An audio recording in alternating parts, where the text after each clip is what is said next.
Well, thank you and welcome. Thanks for being here. We just completed practice 3, and first day of at least shoulder pads today. First two days were T-shirts and shorts, so we just basically saw the skill kids run around. The linemen just kind of don't do a whole lot those first 2 days other than getting their technique down. But today was our first day of upper pads, and it was really good. We had some good physical contact. Biggest thing that we were trying to instill in these first few days is the young guys just learning how to practice the Bison way. And I know a couple of them probably were a little bit in shock of how hard we go and how hard those veteran kids expect them to go, and the expectations at practice of the tempo and the speed that we do things. But I thought it was really productive. Just looking across the board a little bit, Carson's had a great first 3 days as quarterback, throwing the football, but probably more importantly leading. And that's something that's a critical thing for us on the offensive side, and I've been really impressed with what Carson's done there. Zach Vra, he kind of left off where he's been. He makes every catch and a great route runner, and excited about what he's going to be able to do, as well as Trevor Gephardt. Trevor's going to have a big year this year, I believe.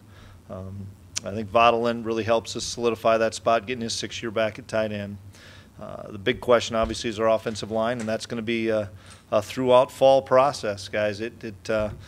We'll get a starting lineup before that Iowa State game, but we're going to play a lot of guys probably early on before we get into that conference season to see what group gels together the best. I think the guy that's probably really unheralded and underrated that I think is a great offensive lineman is Joe Haig. You can tell he's learned under Billy Turner for the last 3 years, because Joe's really taken his game to the next level, and a lot of people I think in the league probably don't know much about Joe, but I think Joe's an all-conference performer, and probably will be warranted that at the end of the year if he has the kind of year that we expect. So, and then Crockett being out there is great. It's always fun with John's energy, and John's had a great first 3 days. And King Fraser's back healthy, and we're excited about what King's going to be able to do.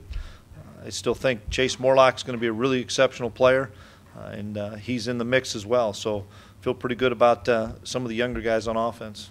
On defense, it's just refreshing for me as a head coach, but not only as head coach, as a defensive-minded coach, to see Colton Heagle and Carlton Littlejohn and Travis Beck out there. When they weren't out there in the spring, we were quite a bit better defense the first 3 days in fall camp than we were in the spring, just by having those guys out there. And that you can tell the leadership that those guys bring and the stability those guys bring. But excited about our defensive ends. Kyle and Mike are tremendous football players. I think Kyle, I've said this a number of times, I think Kyle is the best defensive end in FCS football without question. And then our defensive tackle position is the same thing as our offensive line. That's the area that we've got to improve. That's the area that is going to continue to have growing pains until we get a lineup and get guys gelling together. We're going to end up playing some young guys there and play 4 or 5 guys. The linebacker's pretty solid with those guys I mentioned, as well as Esley. Esley is coming into his own, and I see Esley being not a part-time player but a full-time player, and Esley knows that. And then in the secondary, opposite of Higgs and Duds, which I think really solidifies that safety position, probably the next unheralded guy, along with Joe Haig, is C.J. Smith. You guys got to see how C.J. developed last year, especially when Marcus was hurt. C.J. became that, quote, go-to guy, and C.J. really stepped up. And I credit Marcus Williams for C.J.'s development, because C.J. has all the physical tools, and he's really learned the game of football. And Marcus did a tremendous job with him, teaching him some of the nuances. And you can see it. And CJ's just a junior, but playing with unbelievable amount of confidence, and knows things that are happening before the ball snapped. Opposite corner, we've got a great battle between Zach Colvin, Jordan Champion, and probably Trey Dempsey. So, and then our specialists we feel good about. Ben LeCompte, I think, is a very good punter. Everybody knows about Ben. I was excited to see Adam come back this summer. As far as he's just been, we haven't done a whole lot of kicking yet, but Adam says he feels really healthy, and he had the hip surgery. But we're excited and looking forward to a great year from Adam as well. So I'll open up to any questions. Coach, how's the long snapping situation coming along? Well, We will find out this week. We've got a couple of guys, James Fisher and Joe Rotherham, that are going to compete. Fish will probably get the first shot because Fish was here all spring, but that'll be another one that may have to play out. You know, Murph snapped for us for 4 years, and you just knew he was going to be there on Saturday. So that one will probably play out through the season, and we'll find out as each guy gets into fall if maybe one's better at short snapping and the other one's better at long snapping. Coach, what about your quarterback depth? Quarterback depth. Cole Davis and Derek McGinnis are battling for the number 2 job right now, and they had all the reps in the spring, and so we'll kind of see which one wins that job. We'd obviously like to redshirt Easton Stick, but through 3 days, now granted it's 3 days, we're really pleased with what Easton's able to do. Comprehension of a big game plan so far, and a lot of installation in 3 days. Tremendous feet in the pocket, really good athlete. So, you know, Easton will be a guy that hopefully we can redshirt, but we see some great things out of. So it'll probably be Cole or Derek this year as the backup. You look at Kyle Emanuel, he doesn't have that look of a dominant defensive end just in terms of size. So what is it that he does to kind of overcome some of that, to put himself in a position to be as good as he's been? A couple things. One, he knows the game inside and out. He knows what's happening before the play comes, and he knows what position he's got to put himself in. The second thing is his motor. He just doesn't ever stop, and he's a tenacious pass rusher. He's so powerful that, you know, the 300-pound guy can't walk him off the football. And, you know, he got to go against Billy for the last 3 years, and that, I think, has really made him a tremendous football player. Coach Mike Burke is a guy that's played inside for you before. Is there any talk of moving him in the tackle assuming his injuries? We'll probably look at that on third down and stuff, just to try to get maybe the best 4 pass rushers out there. Mike is a really good defensive end for us that's played an awful lot of snaps, but maybe he's been overshadowed a little bit because Cole's been the starter. But in the same respect, you know, Mike will be a 40 to 50 play game guy for us. And in the past, he's probably been 20 to 25. And I said the same thing to Kyle, is we probably won't have as much of a rotation as we've had in the past. Kyle's going to have to play 40 or 50 plays. And that's probably the one area that I'd look at and say, if Kyle didn't get all the accolades from postseason honors and stuff in previous years, it's because he's only had to play 30 plays a game. Well, we hope Kyle's ready to go for 50, 55 plays a game. You touched a little bit on it right there with the defensive line depth. What can you tell us about the second guys sort of at every position? Yeah, the backup defensive ends right now would be Alex Hahn, a redshirt freshman, Brad Ambrosius, a true sophomore. Brad played for us a little bit last year. Alex probably a little bit better pass rusher right now, and Brad's probably plays a run a little bit better, but both those two guys are guys that are going to have to play some significant snaps for us. The next guy is Jared Tuska. This is his first year with us in the program. He was really on the team last year, but wasn't able to practice, so this is his first year. He's a 245-pound guy that he's just a little rusty, but you can tell there's a lot of ability there at the defensive end spot. So then the defensive tackle position, you know, we're still expecting Brian Schatz to be back, I would say, right around the middle of August. And you know, Nate Tangaway be the other guy, Grant Morgan, Austin Farnloff. Those are our 4 key guys. We've got to try to develop some depth after that with some young freshmen. But those 4 guys, we'll be really excited when we get Brian back. And we're probably, I would say, another 10 days out. And Brian's at least working with our trainers right now, recovering from his broken foot this summer. And he wants to be out there practicing right now. And it's good to be able to see him run, because I had the same surgery, you know, moons ago, and it took me a year to get ready to go. What is it about Carson Wentz that lends you to believe that he'll be the guy this year? A couple things. One, he's got tremendous athleticism, and when a play breaks down, he can make something happen with his feet as well as with his arm, making some throws that I think are really tough throws to make, but he's got that tremendous arm strength. Second thing is just his awareness of our system and his understanding of our system that he's practiced for 3 years but hasn't had the opportunity a lot to be under fire. Now, he took a lot of snaps last year in late games, which I think gives him a comfort level. But some of the throws he's made these first 3 days, you just kind of look and say, wow, that was an unbelievable throw. And we play, you guys know, we play cover 2. It's a base defense for us. And when you've got Hegel, Dudzik, Littlejohn, Beck, and Esley that have played that coverage a bunch, and Travis is going, he's hard to read, Coach, because he'll look you one way and he can spin back and throw it back across the grain with some zip on the ball. He understands the defense that we're playing and understands the system. And so I'm looking forward. He just needs game reps. Bottom line, he needs game reps and to be under fire. So are you saying the offense is basically being the same as last year? You have a new coordinator. Right now it is. You know, through the first 3 or 4 practices, it's basically everything that we've done in the past year. You bet. Like you said, for a quarterback that's making all the throws in practice, how do you temper expectations for a guy that hasn't had a lot of game reps? Well, we gotta. That's interesting you say that. That's a great question because we're not going to hit him. You know, we're not going to cut Kyle loose on him in a scrimmage yet. But we've got to put him in some competitive environment situations. We'll have a number of third down scrimmages. We'll have a number of red zone things where, you know, that's where the money's made. You know, you've got to be able to win on third down and move the chains, and you've got to be able to win in the red zone. And so those are the situations as coaches that I'm discussing with the offensive guys. Say, okay, what positions do we need to put him in? Where do we need to try to give him some stress so that he feels comfortable? And, you know, we talk about this all the time. Our practice is geared to be really tough and really chaotic at times and really aggressive to try to slow the game down for the guys. We don't walk through a lot. Our tempo is fast, speed all the time so that our kids get into games and maybe it gets slowed down a little bit for them mentally. Coach, you think you'll be 50-50 at running back carries, or do you see John a little more exclusive there? I would say, compared to what it's been in the last couple of years, probably John more exclusive.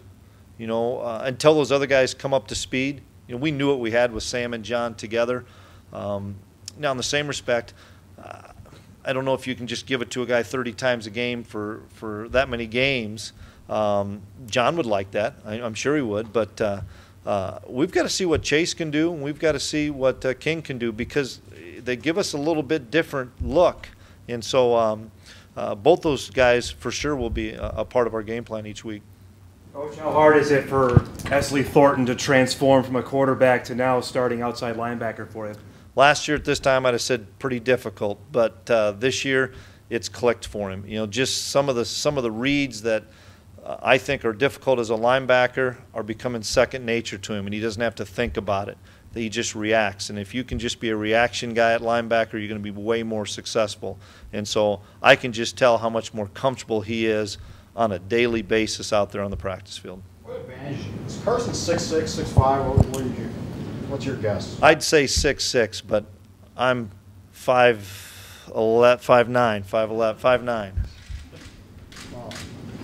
Is there an advantage being 6'6"? You bet. Absolutely. I mean, just to be able to see over people, to see over, you know, some big, tall defensive tackles and stuff, as well as outside the pocket. I think it's a huge advantage. And the other thing is, whether he's 6'5" or 6'6", the appearance from a defense perspective is, well, then he's probably a pretty immobile quarterback. But he's probably most effective outside the pocket because he has the ability to run. Now, we've got to be smart in the fact of, Carson, you can get what you can get and get out of bounds or get down. You don't have to cut it back and take that extra shot. But in the same respect, he's got such an awareness of the game. If it's 3rd and 5 and he's at 4, he's going to turn it up and take that shot so he can get the first down. Ryan Smith now gone. Who's the front runner at slot receiver? We're still looking at that. That's a great question. That's an emphasis for us throughout fall camp. Probably the guy that we're looking at right now, Eric Perkins, who played a little bit last year, has taken a lot of snaps there. Darius Anderson, we're looking at Darius. He's probably taken more reps at wide receiver than he has at running back through the first 3 practices. Now, he took some late today as a running back, but he's a guy we've got to decide if he can do that. It's a special position because of being able to work in space down the field as well as carry the football as well in the run game. So those two guys are probably getting the first look. And then we've got to find out if some of these younger freshmen have that ability to do that. Coach, I heard a lot about Jeremy Kelly last year as he redshirted. What can he bring up front on the offensive line for you? Well, right now he will bring depth with the ability to be a starter. And we need to get through probably that scrimmage on the 16th, and I'll have a better evaluation of where he fits. He's an extremely intelligent young man, which allows him to probably play guard and tackle, and that's what we're going to need him to be able to do, is to be able to be multiple guy and play both positions. But we're pleased with his progress for the first 3 days. Really good athlete. Anybody hung it up this week? Brandon Hines. Brandon Hines, a defensive tackle, a young defensive tackle. Coach, Hard Knocks debuted last night, and Mike Smith said he wanted to send a message to the rest of the league that his team was tougher than last year. If you were going to be on Hard Knocks, what message would you want to send to the rest of FCS football about this year's Bison? And we're still hungry. That'd be the biggest thing. We lost a lot of great players, guys that have been backbone of this program for 3 years that have won 43-2, won a bunch of football games, but our guys are still hungry. And the bar is set extremely high here, which that's the way those kids would like it. There's pressure here. That's the way those kids would like it. And that they're still hungry and they're ready to compete. It's not going to be easy. We know it. There's going to be some adversity this year. There's been adversity the last 3 years, or at least the 3 years that I've been here, there's been adversity. Even when we were 15-0 last year, there was some adversity. And there's going to be some adversity this year. It's just how well our seniors can pull us through that adversity. And well as some juniors, you know. Carson Wentz is a junior, but son of a gun, he's a great leader, and he'll have to be able to pull us through some adversity too. The advantage of playing a 12th game, do we imagine you'll see much more of the two deep through the first 4 non-conference games? I think that helps us gel in the offensive line and defensive tackle position. That extra game, in my mind, will give us a better evaluation of where our talent is and who we can expect to win in the league with, getting ready for that October 4th league opener. So I think that 12th game, we decided a while ago in talking to Gene and to Jeremy if we were going to put that 12th game on the schedule, and we knew we were going to be young up front. At that time, we thought we'd have Zach Johnson and maybe even Josh Colville back, so we lost both those two guys. So I think now it's really imperative that we have that game. Coach, you mentioned the offensive line kind of gelling. You got 2 6'7", 300-pound sophomores on the right side. How are they looking so far? Which kids you talking about? Jack and Landon? They're doing well. They had great summers, and that was so critical for both those two guys to have tremendous summers with Coach Kramer and the strength and conditioning staff.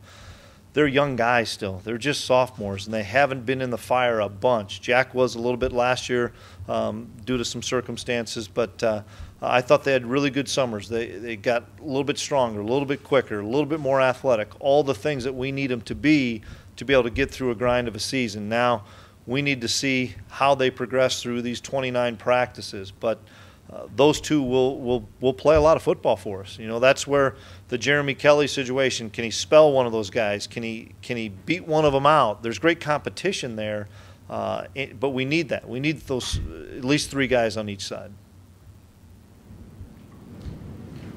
Time for another question or two, if there are any. What's it like for Grant not being on the field now? He's not in pads anymore. How's he taking that, and how is he helping out your defense? Doing a tremendous job. He's doing what he did for 5-6 weeks of the season last year. He says, this is my new role. And we're very fortunate because we break it up. We go double reps, and Matt Ince has the linebackers at one end, and Grant Olson has the linebackers at the other end. And Grant coaches those kids as a full-time coach would, because he's not afraid to tell you, here's what you did wrong and here's what you need to do to improve.